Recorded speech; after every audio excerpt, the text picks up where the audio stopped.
as long as Polish Jewry was at the heart of Jewish life, that is to say, as long as the Jews of Poland were the densest Jewish community in the world, and culturally the most energetic, the most productive, the most creative Jewish community in the world, Peretz was likely to remain the figurehead of that, of modern Jewish life, because he was so important to it, and because that Jewry was so important to him.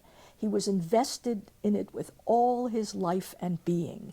He came to Warsaw in 1890. He lived there for the next 25 years until the moment of his death. He traveled very little. He lived there, he worked among these Jews, and he wrote about them, and he built institutions. And every writer, not just in Yiddish, but every writer in Hebrew and Yiddish, came and knocked on his door, because you could not think of yourself as becoming a writer without introducing yourself to I.L. Peretz. And he created choirs, and he created an adult education system. And his writings ranged very widely. He tried to cover every subject and in as many genres as possible. He was amazingly important in interpreting Polish Jews to themselves and in trying to understand what was becoming of Jewish life.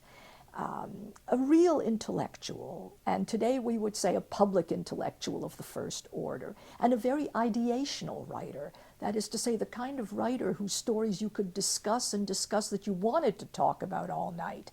So he was amazingly important. But then what happened is that Polish Jewry basically evaporated. It was murdered. And with the murder of Polish Jewry, the culture of Polish Jewry was eclipsed.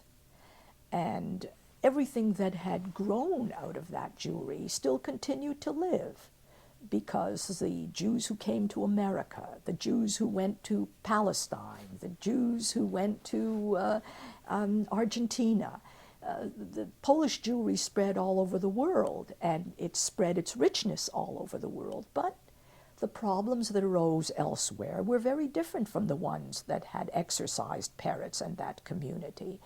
So I feel that one of the real casualties of Polish Jewry was also I.L. Peretz, who, when you read Yud Lamed Peretz today with students, he's wonderful as a historical landmark.